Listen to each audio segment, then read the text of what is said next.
ጤና ይስጥልኝ በድጋሜ ተመልሰናል። እኔና ኤልያስ አወቀ አንባቢና አናባቢ የዳዊት ወልደ ጊዮርጊስ ሻለቃ ዳዊት ወልደ ጊዮርጊስ እዚህ ጋር አይ ዳዊት ስላለ ገርማ ሳየው ዲ ኦቶባዮግራፊ ኦፍ ዳዊት ወልደ ጊዮርጊስ ሲል ለምን ሻለቃ አላለም?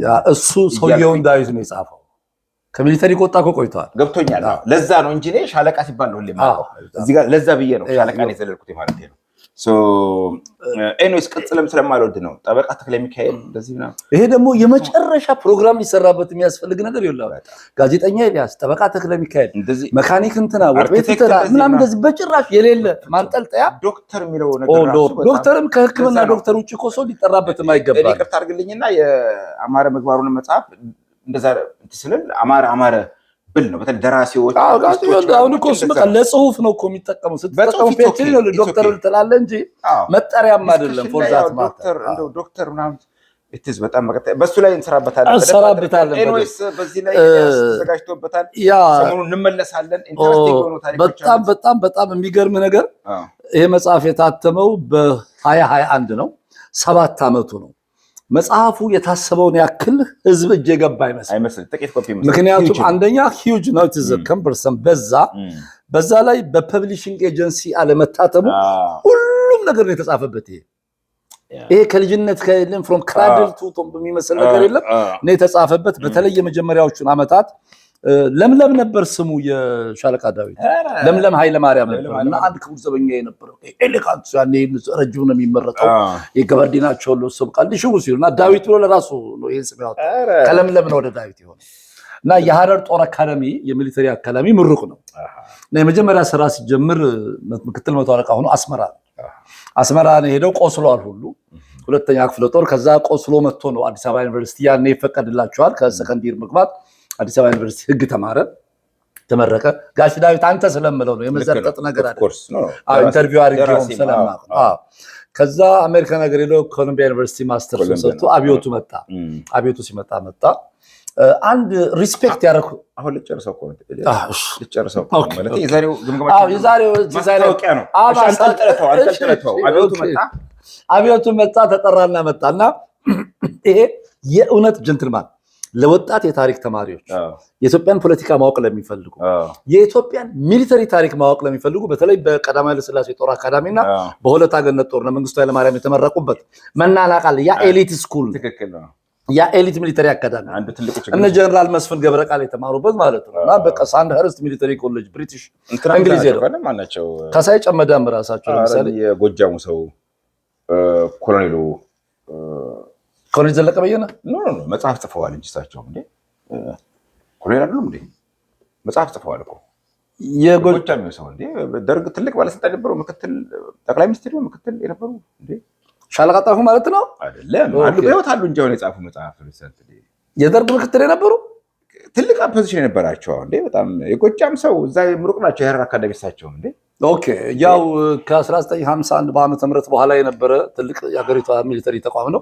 ስታስታውሳቸው ታመጣቸዋለህ። አንተ ራስህ እንደጠፉብ እኮ ከነ ፍስሐ ደስታ ጋር አብረው የነበሩ ብርሃኑ ባየ ብርሃኑ ባየ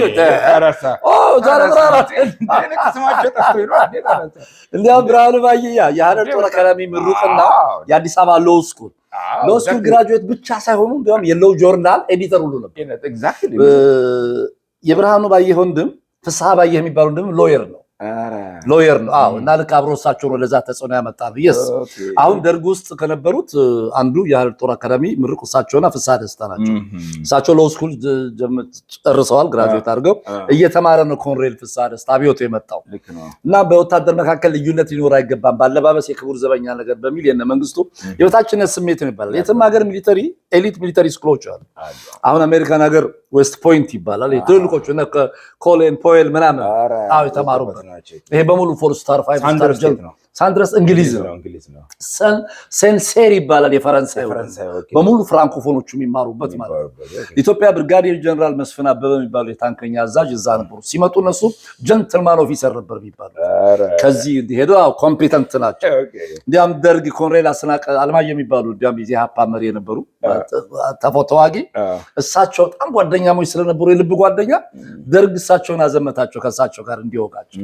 ይሄ የአብዮቱን ታሪክ ለማየት፣ ሁለተኛ አፍሪካ ውስጥ አብዮቱ እንደፈነዳ የነበረውን ተቀባይነት፣ ሌላ በጣም ያከበርኩት ዲቴል ውስጥ አልገባም። በብዙ ልምድ የመጣ ሰውዬ ውጭ ጉዳይ ሚኒስቴር ለረጅም ዓመት አባት ፎር 10 years ገደማ እንደዚህ ብዙ ዓመት የቋሚ ተጠሪ ነበር። በምክትል ስራ አስኪያጅ ደረጃ ማለት በምክትል ሚኒስትር ትልቅ ትምህርት የተማርኩት ውጭ ጉዳይ ሚኒስቴር ከነበሩ የኃይለ ሥላሴ ፎርመር ዲፕሎማት ናቸው። ይሄ በቃ ኢንተርናሽናል ሪሌሽንስ እና ፖለቲካል ሳይንስ ከመማር በላይ ይላሉ። በጣም የአብዮቱ ኩባ ውስጥ እያሉ ከራውል ካስትሮ ጋር ኢስፈኒ አብረው ለፍቅረ ሥላሴ በላበላለው ሄደው አለ ብዙ እንግዲህ እንመለሳለን። አንብቡት በደንብ ነው የምንሄድበት። ይሄ ወደ 600 ምናምን ገጽ ነው። በእውነት ግን በቃ ሊነበብ ይሄ መጽሐፍ ኢትዮጵያ ውስጥ መታተም ነበረበት ቀንሶ። የታሪኩ ባለቤት ጥቂት የሆነ ውጭ ሀገር የሚኖር ፈረንጅና ሌላ አይደለም። ናሚቢያ ሆኖ ነው መጽሐፉ ሊያሳትመው ቦስተን ዩኒቨርሲቲ ሊያሳትመው ነገር ብሎ በኤዲቶሪያል ጭቅጭቅ ሰም ቲንግ ከሬድሲ ፕሬስም ጋር ዛም ሄዶ ኖርማሊ በጣም እንደ ብዙ ወዳጆቻችን ኢትዮጵያውያን እንደ ልምድ ማድረግ ያለብን ፐብሊሽንግ ኤጀንሲ ካለ you should give the publishing agency ምክንያቱም እዚያው ጆሴፍ ስቲልጊዝ እና ይሄ ፖል ክሬግና እና ምትላቸው እኮ ጃይንት በሙሉ ማንም ነው እንጂ በቃ ኤዲቶሪያል ስራ ሌላ ስራ ነው። በዛ ላይ ከቨር ዲዛይን ደግሞ መጠቀም አንችል። አሁን ዝም ብለህ ተመልከት። እሱ ነው ያለው እዚህ ጋር ሳልሳዊ ዳዊት ላይ ሲሳይ ንጉስ ነው ያለው። እዚህ ጋር ተመልከት ጋሻ ማረ ነው ያለው። እዚህ ጋር ለምን እዛ ጋር ያለው እና በጣም እኮ ነው የሚገርም። እና አንዱም ራሱ ኢንዱስትሪው እንዲያድግ መደረግ በዚህ ጥሩ ስራ ይሰራ የነበረው ማን ነው? ኢትዮ መጽሐፍት ድርጅት አሁን እና አድማስ ባሻገር አንተ ልጅ ነህ የማየት እድሉ ገጥሞ ከሆነ የመጀመሪያውን የአዲስ አድማስ የአድማስ ባሻገር አርማ ገበሬ የሚመስል ኮፍያ ያደረገ ጥቁር ወደዛ ባሻገር ሲያው ሰንሴት የለምሽ ትዋይላይቷ እንዲህ መሽታ በቃ ቀይ ነገር ያለው እና በጣም በቃ የሚገርም አይነት ሰንሴት ሬድ ሰንሴት ያለበት በጣም የሚያምር ነገር ነው የተሰራው። ከዛ ደግሞ ኩራዝ አደፍርስም ላይ ነው ታየ ወልደ መድን ነው የጻፈው። በጣም አሪፍ ይሆን በነገር ላይ ከኢትዮጵያ የአማርኛ ጽሑፍ አንዲት ስህተት የሌለባት የአማርኛ ቃል ግድፈት የሌለው መጽሐፍ አደፍርስ ነው። አንድ ተገኘ ስለ አልተገኘ የዶክተር ሄራን ሰረቀ ብርሃን አጎቷ ነው እና የእሷ እናት ነች የመታችው። በጣም በዛ ዘመን ይኸውልህ ፍቅር እስከ መቃብር በ1958 2 ብር ነበር የሚሸጠው። በ1962 ሲታተም አደፍርስ 10 ብር ነበር የሚሸጠው። ገንዘብ ሊያገኝ ነው ምናምን አሉ። ሰውየው ኃይለኛ በጣም የሰንትሪክ የሆነ ሰው ነው። እሷ እንዲያውም ኮምጫጭ ያለ ነው ብለው ታርጋሽ ላያቸውን እያለች መኪናውን ሸጦ አርቲስቲክ ሂዳውን ከፈለና መጽሐፉን ሰብስቦ ቤት አስቀምጠ ከሞተ በኋላ ነው የተሸጠው እና ኢትስ ሪሊ ጉድ። ኩራዝ በከቨር ዲዛይን ጥሩ ነበር። የልምጃት ሁለቴ ነው የታተመው። የልምጃትና የልምጃት እና ያን የሚወጡ መጽሐፎች ከቨር ዲዛይን የሚሰሩ አርቲስቶች ነበሩ እና መጽሐፉን አንብበው ነው የሚሰሩት። አሁን የ7567ን የጉንጉኔና ኃይለ መለኮትን ምናምን ስትመለከት ወዝሪን ቬሪ ጉድ። አሁን ፎቶ ነገር ይመጣልና ደግሞ አሁን የኤአይ የሚመስል ነገር አለ። ምንም ነገር እኮ ነው ከቨሩ እኮ ጀንትልማን መጽሐፉን ከማየት በፊት የ400 የ300 ገጽ ነገርን አርቲስቲካሊ የሚነግርህ ነገር ነው መሆን ያለበት። now which is very good። ሌላው እንግዲህ ሲሳይ ንጉሱ እና ሲሳይ ንጉሱ 11ኛ ክፍል ጀምሮ ጉዞ በሚል ነገር የጀመረ ነው። አዲስ አበባ ውቤ በረሃ ተወልዶ ያደገ ልጅ ነው። በሚያሳዝን ደረጃ በቃ በስነ ጽሁፍ መኖር ስላልቻለ ነው ጥሎ ሄደው። እንጀራ ማግኘት አልቻለም። በኢህአዴግ ጊዜ ከሜጋ ጋር ይሰራ ነበር። ለመጀመሪያ የሽልማት ድርጅት ከቀዳማዊ ኃይለ ሥላሴ ሽልማት ድርጅት በኋላ ሲቋቋም የህይወት ዘመን የሽልማት ድርጅት ተሸላሚ ነገር አድርገውታል። ኦፍ ኮርስ አንዴ ሸልሟል። እሱ አለ ነው እንትና ለምሳሌ ከጌትነት ነው በበላይ ዘለቀ እንደዚህ ወጥቶ በዛ ሁሉ ነገር አድርጓል። አይ ወዝ ዜር እንዲያው ካፎርክ ተክለ ይቆን ፍሮንት ሳይድ ነበር፣ ፍሮንት ቼር ላይ ነበር። ነጋሶ ሜጋ ነበር ያዘጋጀው። እንዲያውም ያዘጋጅ ኮሚቴው አባል ሆኖ መሸለሙ ሜጋ ጋራ ክሎዝሊ እየሰራ ተብሎ ኮንፍሊክት ኦፍ ኢንትረስት አለ ተብሎ ብዙ ተነግሯል። ያኔ እንግዲህ ትልልቆቹ ሰዎች ሁሉ ነበሩ ሊሸለሙ የሚገባቸው። ለጦርነቱ ኤርትራ ጦርነት በኋላ መሰለኝ ያለው ሲነገር ነው። በፊት ነው እና በዛ ተሸላሚ ነበር። 25 ነው 35 ብር ነበረው። እነ ጋሽ ሳህለ ስላሴ ብርሃነ ማርያም እና ጋሽ አማረ ማሞ እነ ጋሽ ይልማ እነዚህ ትልልቅ ሰዎች ነበሩ። እንግዲህ በምን ክራይቴሪያ እንደተመረጠ እንትን አይልም ተሸላሚ ነበር። ኤኒዌይ ሰመመን ያው እንደምታውቀው የዩኒቨርሲቲ ትምህርት ቤት የናቤል ሙሉዬ ታሪክ ስለሆነ ከቼዝ ጋራ ፍቅሩ እንዴት ሲምቦሊዝምን መጠቀም በጣም የሚችል ነው እና በቼዝ ጨዋታ ላይ እንዴት ከፍቅረኛው ጋር የተጣላበትን ቀጥሎ ግርዶሽን የቀናት ዛር ትንሳኤና ረቂቅ አሻራ ነገር ጻፈና ከዛ ጠፋ። መጽሔትም ያዘጋጅ ነበር። አንድ ደግሞ ሌላ ኢንትረስቲንግ ነገር እንግዲህ የደራሲዎቻችን ችግር ጋዜጣ ጋር አዘጋጅ መሆን መጽሔት ላይ መጻፍና ደራሲ መሆን የተለያየ ነው። ስብሐት ገብረ እግዚአብሔር እኛ ጋዜጣ ላይ ዘሰን ላይ ሲጽፍ በዓሉ ኤክሰለንት ኤዲተር ነው ሂዝ ኖት ራይተር ይላል። ኤዲቶሪያል ስኪል ሌላ ነው። አሁን ለምሳሌ ደረጀ ደስታን ታውቃለህ? ደሬ ዲሲ ኤክሰለንት ኤዲተር እሱ ሂዝ ኤ ቲንከር ሪሊ ማሰብ የሚችልበት ሰው በጣም ጽሁፎቹ ነገር ሁሉ ጥልቅ ያለ በጣም በቃ ጎበዝ ልጅ ነው እና በጣም ይነበቡ ነበርና ሲሳይ ንጉሱ በጣም በሚገርም ደረጃ ኦነስት ሆኖ ያቀረበበት ነገር ነው። አንድ ቦታ ላይ ግን በጣም ያስገረመኝና ታሪክ ነው የህይወት ታሪኩ ነው እና አባትየው መጠጥ ቤት ነበረው እዛ ዲት እኮ አይነት አንድ ነገር ምን እንዳስገረመኝ ታውቃለህ? የስብሐት ጽሁፍ ሌቱም አይነጋልኝ የሚለው አይነጋም ሌሊቱ የሚል ነገር ስብሐት ጽፎ የተባለለት ብሎ ሲያወጣ ይሄ ሰውዬ እዚህ መጽሐፍ ላይ ነው ስላሳየ ሌቱም አይነጋልኝ ነው መጽሐፉ እና በዚህ ደረጃ ላይ አይነጋም ሌሊቱ ነገር ስህተት ነው ሊያቀርበውም አይገባም ነበር ነው ብል አንዳንድ ጊዜ ይሄ እንግዲህ ለማንም አለማሳየት ጽሁፍ የሚጎዳው ነገር አለ። ሁለተኛ ኮንሴፕቱ ይለያያል። ስብሐት ኤንድለስ ላይት ነው ኤንድለስ ላይት ነው። አይነጋም ሌሊቱና ሌቱም አይነጋልኝ ሌላ አይነጋም ሌሊቱ ሌሊቱ አይነጋም ነው። ሌቱም አይነጋልኝ ግን ለሰውየው ነው እና ሌቱም አይነጋልኝ ዘፈኑሏል አልማዝ አበባ ናይልኝ አበባ ምናምን እየተባለ የሚመጣበት ነው። ሌላ በጣም ስለ ቤተሰቡ ያቀረበበት መንገድ ኦነስት ሆኖ ነው። ቦት ጫማ ተገዝቶለትና ብስክሌትና ለማምድ ብለውት በቃ ቆይ ጫማን እዚህ ጋር አድርገውና ብስክሌት እንዳ ብለውት ጊዜ ሲመለስ ብስክሌት ጫማውን ይዘውበት ሄዳል። እናትየው ኃይለኛ ነበሩ፣ አባትየው ደግ የነበረ ለጭራ ቀረሻኔ ጥላሁን ገሰሰ ጋር እንደዚህ ሚዜ የነበረ በጣም ያራዳ ልጅ የነበረ ጉቤ በረሃ መጠጥ ቤት የነበረው ከዛ ወደ ቀራኒዮ ሄደ። ራሱን በጣም ያስተማረ የጎበዘ ልጅ ነው።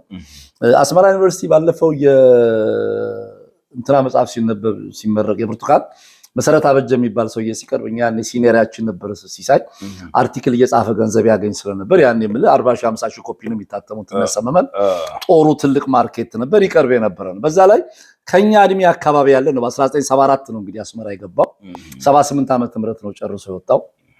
ሜጋ ወደ ስነ ጽሁፍ ካመጣቸው ሰዎች መካከል አንዱ እሱ ነው። ሜጋ ማን ኩራዝ በኢሰፓ ርዕዮተ ዓለም መምሪያ ስር ነበር።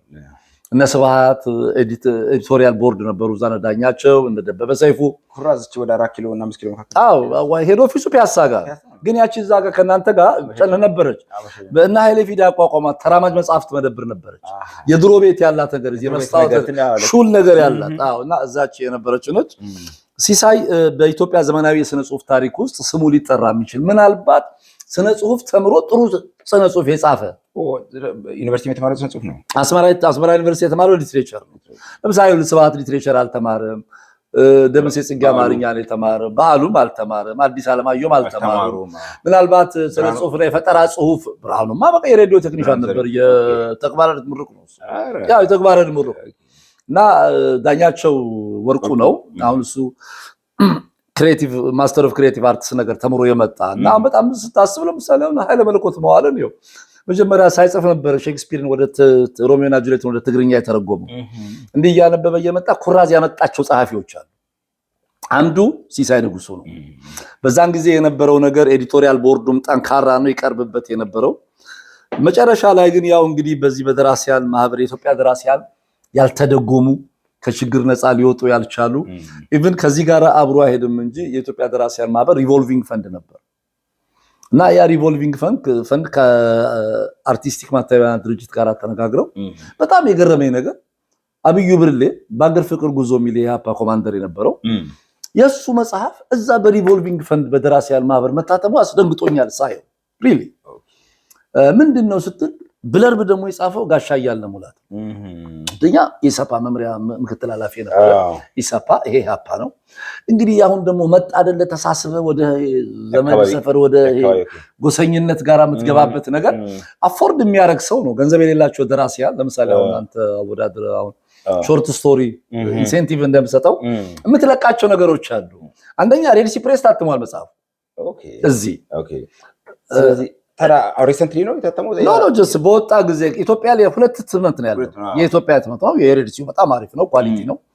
ብዙ ኮፒ የታተመ ይመስለኛል። ኢትዮጵያ ደግሞ በደራሲያን ማህበር ሪቮልቪንግ ፈንድ ነው የታተመው መሆን ያልነበረበት ማለት ነው። ምክንያቱም እሱ አሜሪካዊ ነው፣ በአሜሪካ ፓስፖርት ያለው ለኢትዮጵያ ደራሲያን ከደራሲያን አቅም ለሌላቸው ደራሲያን ሜቢ ፈንዱን እሱ ሰጥቶ ማሳተም ቴክኒካል ስራውን ሰርተው እንደሆነ ነው ወይስ ገንዘቡም ራሱ ከዛ ነው? እሱ ደግሞ ቢሆን ሊጠቀስ ይገባ ነበር መጽሐፉ ላይ። እሱ ደግሞ ከሆነ በሪቮልቪንግ ፈንድ እንደታተመ ነው እንጂ የሚገልጸው። ለምሳሌ አቶ አብዩ ብርሌ የደራሲያን ማህበርን ለማጠናከር ከሰጡት 150 ሺህ 250 ሺህ ነገር ላይ በዚህ የመጀመሪያውን ፍትሐ ህትመት እንዲያገኙ ብሎ ቢሆን ይሄ እኮ አክኖሌጅመንት ነው። ሁለተኛም ደግሞ መደረግ ያለበት ግን ቀጥለ አሁን የሰውዬ የፖለቲካል ነገር ነው። ስነ ጽሁፍ አይደለም። የደራሲያን ማህበር በቃ የፖለቲካል አንደኛ ኢሹ ያለው ነገር ነው። ከዚህ ይልቅ ለምሳሌ አሁን የወጣት ደራሲያንን የስነ ጽሁፍ ስራ ብታበረታታበት ብትሰራበት ጥሩ ነው። ኢቭን ብለርቡም እኮ ባያልን ሙላት ሊጻፍ አይገባም ነበር። የመጀመሪያው የልጅነት ታሪክ ነው በልን እንጂ አሁን መጽሐፎቻችን ከነስተታቸው የሚታረሙበት ትልቁ ነገር ነው። አሁን ለምሳሌ ሲሳይ ንጉሱ ይሄ መጽሐፍ ማንም የሱ ዘመነኞች እዚህ ላይ አስተያየት የሰጡ ሰዎች ማንም ማለት ነው።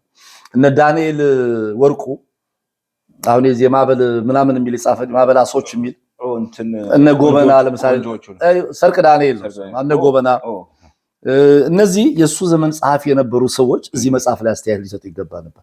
ምንም የለም። ጆሴፍ ኮንራድ እና ከመጽሐፉ የተወሰደ ነው። ለምን ያሰኘኛል?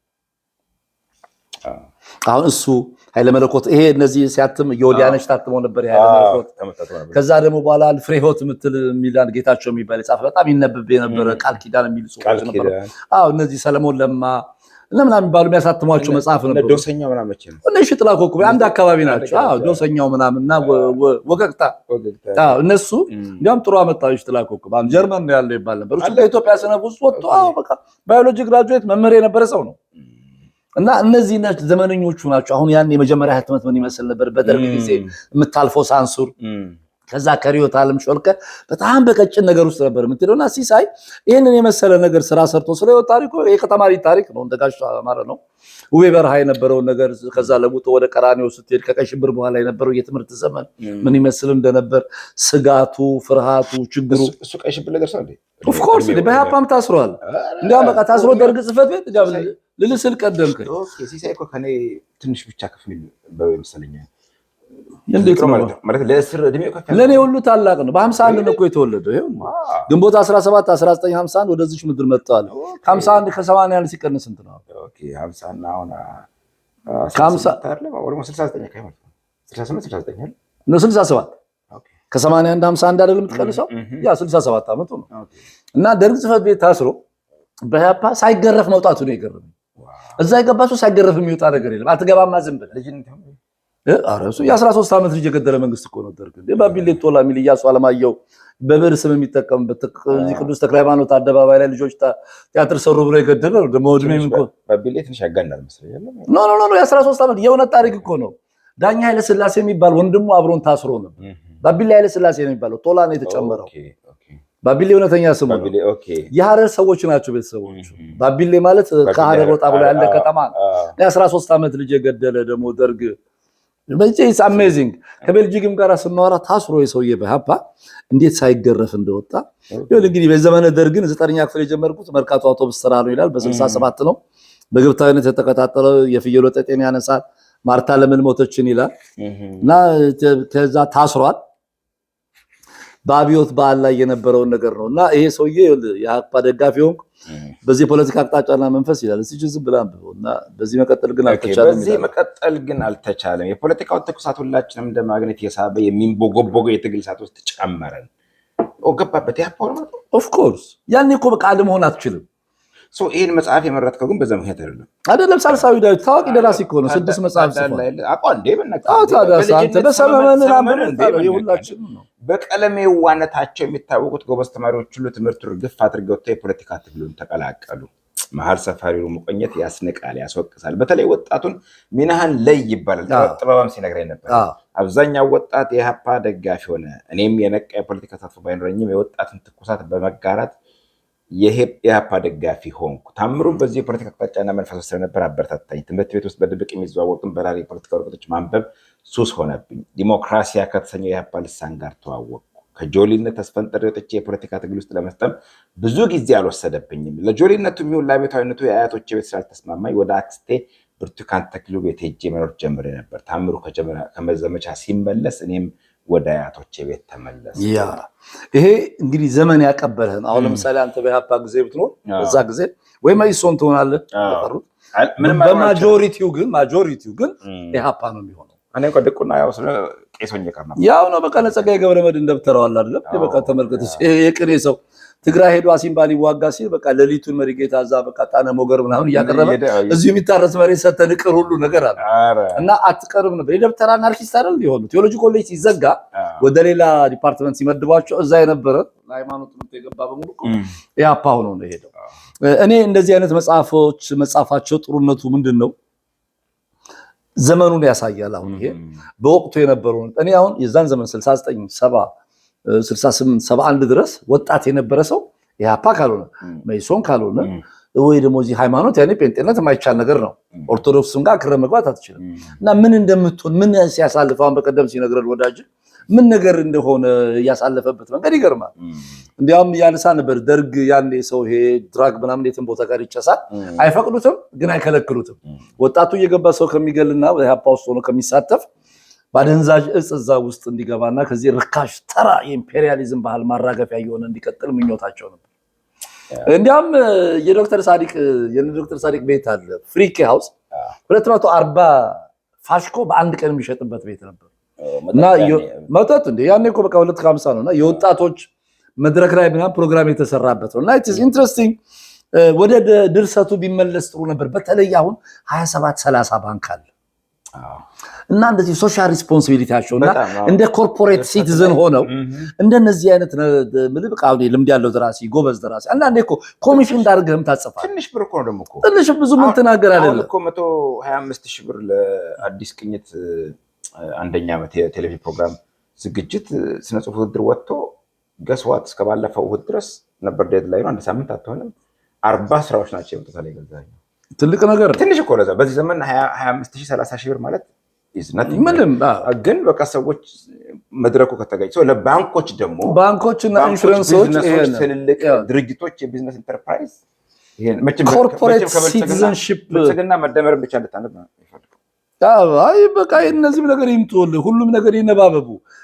አንድ ባንክ ለምሳሌ የተወሰነ ፐርሰንት በዚህ ኒያላ ኢንሹራንስ ጥሩ ነበር እና ቶናሁ አንድ ጋር የሚል መጽሐፍ አለ በጣም የሚገርም በቃ ባህላዊ ዘመናዊ ሶሲዮሎጂካል የሆነ በጣም የሚገርም ኖቨል አሪፍ እሱን ያሳትሙ ነበር እያበረታቱ ማለት ነው። ኢቭን አሁን ባልቻ ፕሮዳክሽን አበበ ባልቻ እንኳን ለምሳሌ አንድ የዓለማየሁ ገላጋይ ጽሁፍ በዚህ በሪቮልቪንግ ፈንድ አሳትሞለታል በኢንዲቪጁዋል ደረጃ ማለት ነው። እነዚህ ትልልቅ ባንኮች ለምሳሌ 2-3 ደራሲያን በተለይ እንደዚህ እንደነጋይ ሳለ ስላሴ ብርሃነ ማርያም ወደ 10 3 የፈጠራ ጽሁፍ 7 ትርጉም ሳጥኔ ውስጥ ቁጭ ብሏል የሚል በስተመጨረሻው ሊደጎምበት የሚችል ይሄን ሰው ወደ ስነ ጽሁፍ ማምጣት ትልቅ ነገር ነው ወደ አለበት። ምክንያቱም ማያነብ ማህበረሰብ እየፈጠርክ የምትሄድበት ነገር የለም። ሲሳይ በጣም ወድጄዋለሁ። ጥሩ ነው። አንደኛ ቀላል ነገር አይደለም። አሁን እኮ መምጣቱ ነው ደስ ያለኝ። አሁን ተመልሷል። 3ኛ ልደቱ ነው። በቃ ሌላ እዚህ ትምህርት ስራ ውስጥ ነገር ነው የገባው። በዚህ ሊኖር አይችልም። ሲመጣ ግን ልክፍት አይደል በቃ ውስጡ አለ። አሁን ከፈጠራ ስራ ደግሞ እንግዲህ ይናጠፍ ነበር። እኔ እንዲያውም ከባዮግራፊካል ነገሩ ይልቅ የፈጠራ ስራ ይዞ ይመጣል የሚል ነበር ሐሳቤ። በኋላ ግን የሰራው ነው። ምክንያቱም የመጨረሻው ቀላል ስራ ባዮግራፊ መጽሐፍ አውቶባዮግራፊ መጽሐፍ ነው። ፋክት ማስታወስ ነው። ምን አለው የፈጠራ ስራ መስራትና የፈጠራ ስራ ለመስራት ገጸባሪ ታስባለህ፣ ታሪክ ታስባለህ፣ ምንድነው የምቀርጸው ትላለህ፣ ሐሳብ አለ። ይሄ ለምሳሌ አሁን አንተ ተመልከት ከነገሌ ቶሮንቶ ድረስ ብለህ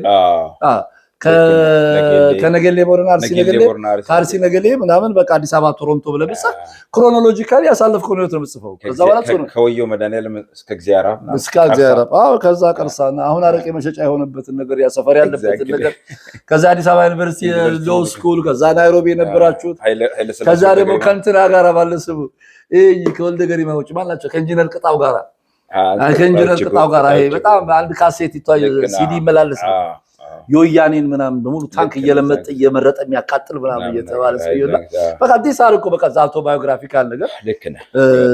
ፈጠራ ኢዝ አ ዲፈረንት ስቶሪ። እዚህ ገባ ሴኩሪቲ ስንሰራ ሎ ስኩል ገባ ከዛ በኋላ በቃ ጥበቃና ጠበቃ ታዲያ አይ ቲንክ ይወጣል ብዙ ኦፍ ኮርስ ብዙ ነገር ሊወጣ ይችላል። በቃ ተክሌ ጠባቂያችን ምናምን ተባለ፣ ተክሌ ጠበቃችን ነገር ተባለ። ከዛ ነገር መጣ የኮሚኒቲ ሽኩቻው በቃ ብዙ ለምሳሌ አሁን እዚህ ፓርትነርሺፕ ከሌሎች ጋር አብረ ነገር እዚህ ጋር ሰርተ ጋራንተር ሆነ ነገር ይመጣል። እናንተ ኒውትራል አይደለም ትባላለህ። ታሪካችን ኦፍ ኮርስ ከለታት አንድ ቀን ምናምን ያልፊት ሆነ ስለምክር ስታስብ ፊት ሁላ ከለታት አንድ ቀን ነው ነገር ያልኩ ላይ ሶ ኢንትረስቲንግ በደንብ በዲቴል እንሄድበታለን። በጣም ሊነበብ ይገባል። እዚህ ሀገር አይ ዶንት ኖ መጽሐፍ ሻጭ የለም። አይ ቲንክ እንከፈት መሰለኝ አይ ዶንት እየተመጣ ለምሳሌ አሁን ይሄ ቤት አንዱ ከሚያስፈልገው ሶሻል ሪስፖንሲቢሊቲ መጽሐፍ መጥተው እዚህ መጥተው እያነበቡ ሊሄዱ የሚችሉበት ነገር ምን መጽሐፍ እንዳለ እያነበቡ መሄድ ላይ መች ይችላል። ግን መበደር ለመግዛት ለሚፈልጉም ሰዎች አትሊስት በብሬክ ኢቭን እንኳን በተገዛበት ቢመጣ አለ። ሌላው ያው አንድ የኢትዮጵያ መጽሐፍ ዋጋዎች ሶ ፈኒ አሁን ይሄ እንደሉ ምሳሌ 30 ፓውንድ ነው። ካን ኢማጂን በኢትዮጵያ 1250 ነው። 1250 ማለት እዚህ ኔዲ $30 ገደማ ማለት አይሆንም 20 እንዴ 20 ነው 30 ፓውንድ ለምሳሌ ብዙ ነው። በፓውንድ ፓውንድ ቨርስ $10 ነው። $10 እንግዲህ ኢማጂን $10 30 በፓውንድ ስታደርገው ከዩሮም በላይ ነው፣ ከዶላርም ከካናዳ ብርም በላይ ነው። አንዳንዴ ዋጋ ሲሰይሙ እዛ ይገርማል የሚሰጥበት ይሄ መጽሐፍ ነው። አይ ቲንክ ባይወጣስ እንደሞ ምን ጭራሽ የበቃ የውጭ ዋጋ ለማስገባት አርጋ የሚያመጣው ሰው ባዋጣው ነገር ይበልበት። ሰው ደግሞ በፈለገ ባዋጣው ነው የሚገዛው። እኔ ለጋሽ ዳዊት ነግሬው ነበር ይሄ መጽሐፍ ሲመጣ ኢልያስ በዛ ለምን እኔ እንደዚህ ላድርገው መጽሐፉ 50 ብር ተገዛ። የሚሸጠው ሰው የሆነ ሞል ውስጥ ሲሞን አርቲን ይላክልኝ የሚሸጠው ጨምሮ ነው የተላከው 39 ብር 1 ኪሎ ከ10 ግራም ከ100 ግራም ነው ይሄ ራሱ በፖስታ ቤት ሲመጣ ማለት ነው። $89 ፈጆ ኢልያስ እንደዚህ አልነበረም ማለት በቃ ዋጋው ሲሸጥ ዋጋ ነው መወሰን ያለበት። $30 ይሸጥ ተብሎ ሰውየው $20 ጨመረበት። ካን ኢማጂን በቃ ከዛ በኋላ ይሄ መጽሐፍ አይሸጥም ማለት ነው። እኔ ስለፈለኩት ሲሞን አርቲን ስለሆነ $89 ፈጅቶ ነው የመጣው እዚህና እንዲህ እዚህ መጽሐፍ ነገር ኖሮ የሚገዛበት ነገር ቢሆን አንደኛ የንባብን ካልቸር ማበረታታት ነው። ሁለት ብዙዎች አሁን እዚህ ሀገር ላሉ ከልጆቻቸው ጋር እንኳን ላሉ ተጨማሪ ስቶሪስ ሊቀመጥ መቻሉ አንድ ነገር ነው። በነገር ላይ ያው አሁን በቀጣይ ኢንተርቪው የምናደርገው ነው ሪቪው የምናደርገው የሌንጮ ለታ መጽሐፍ እንግዲህ መንገድ ላይ ነው እና የአክሊሉ ሀብተወልድ መጽሐፍ ማለት አክሊሉ በሚል ኦኬ ሌላ አንድ ኢንትረስቲንግ ነገር በቀደም አንድ ሰው አልነገርኩም መሰለኝ አንተና ተክሌ እንደው አክሊሉ ሀብተወልድንና ቀዳማዊ ኃይለ ሥላሴን አንተማ ታቃጥጣላችኋል መሰለኝ እንደው እሱ እንኳን እንደዚህ አልነበረ ምናምን ይላል ትችት ገጠመኝና በጣም ገረመኝ። ተክለ ጻድቅ መኩሪያ ጻፉት ነው ያገኘሁት። ከዛ በኋላ ግን የአምባሳደር ብርሃኑ ድንቄን መጽሐፍ ይዤ እመጣለሁ። አይ ስታንድ አሎን እንዴት ነገር አድርገው በቃ አክሊሉ ሀብተወልድ በቃ ምንም ይፈነጩበት እንደነበረ ቴሌ የስዊድን ኩባንያ እንደነበር የሚያስረዳለ እንዲህ በማስረጃ እያመጣን እየሰራን የተሻለ ነገር አለ የሚል ሰው ይምጣ። ፐርሰናላይዝ አያርጉት አይደለም። አይ ዞሮ እኮ ደራሲው የጻፉትን ነገር ነው ሪፖርት የማድረግ አይነት ነገር ነው ኤግዛክትሊ እንጂ የኛ ትንታኔ ማድረግ ተክለ ሃይማኖት ያው እኮ የተክለ ጻድቅ መኩሪያን እያነበብኩ ነው ያለውን መጽሐፉን ይዘን ነው እዚህ ገጽ ላይ ያለ ተቸናቸው። ተክለ ጻድቅ መኩሪያ በህይወት እያሉ ነበር መጽሐፍ የነበረባቸው ከሞስኩ በኋላ ይታተምናም ሲባል ትንሽ ክሬዲቢሊቲውን ትንሽ ኤግዛክትሊ ኮንቴምፖራሪዎቻቸው አስተያየት እንዳይሰጡበት አድርገው በሚል አስተያየት ሰጥተው ሁለተኛ በቃ ከሞትኩ እንትንም ነው እንጂ ይሄ ሆነ ኃላፊነት የጎደለው ነው። በህይወት እያሉ እንደታተም ከሞትኩ በኋላ ስትል ምን ማለት ዲፌንድ ማድረግ አለብህ ኃላፊነቱን መውሰድ አለብህ። ልክ አይደለም ደጃዝማች ከበደ ተሰማ በ50 ዓመት ምክንያቱም መግቢያው ላይ ዘመዶቻቸው የጻፉት ይገርማል። አይ ብዙ ጓደኞቻቸው አልቀውባቸው እሳቸው ስላልታሰሩ ነው ለመንግስቱ ፌቨር አድርጓቸው ነው ብዙ ይወራል። ግን ቁጭ ብለው የዛሬ 50 ዓመት አሳትሙ ማለት ምን ማለት ለማን ነው የምጽፈው? ትውልድ ካለቀ በኋላ የሚመሰክሩ ሰዎች እውነት ነው ሐሰት ነው የሚለው ነገር ይሄስ ግዝትስ ምንድነው? በቃ አትናገሩ ወይ እንዳለ ወይ ለማሳተም ኤግዛክትሊ ይታተም ካልክ ግን ሲቻል በህይወት እያለ አድሮን በሻላችሁ ሰዓት ነው እንጂ ማለት አንተ በ48 ዓመቱ እኮ ነው የታተመው የተክለ ጻድቅ መኩሪያ መጽሐፍ ካን ኢማጂን የሲሳይ ንጉሱ መጽሐፍ ላይ እንመለስበታለን። ከዛ የጋሽ ዳዊት ላይ እንመጣለን። እንደዚህ አለ ሌሎችም መጽሐፍት ሌንጮ ለታ እና የዚህ አሁን የአክሊሉ ሀብተወልድ አለ መጥተዋል። በቀጣዮቹ ሳምንታት የአምባሳደር ብርሃኑ ድንቄ ግን ጥሩ ባላንስ ስለሆኑ እሳቸውም እናመጣቸው ኦፍ ኮርስ እናመጣቸዋለን። አይ ሆፕ ኢንጆይ ያደረጋችሁት ነው። እንግዲህ ኮፒ እንደሚባለው ሼር አድርጉት፣ ሰብስክራይብ ላይክ አድርጉን። ዩቲዩብ ላይ እኛ የሚያደምጥ ሰው ለመፍጠር ነው የምንሄደው። ይሄ አሁን ቲክቶክ በ3 ደቂቃ 2 ደቂቃ የሚሉት አይደለም። የኛ ጊዜ ወስዶ ቁጭ ብሎ ቤቱ የሚያጣጥመው ነገር ነው። የገበያ አይደለም። የገበያው ሌሎች ተነዋል። መልካም ዊኬንድ ይሁንላችሁ በያላችሁበት። አሜን። አሪፍ አልክ። አሁን አየህ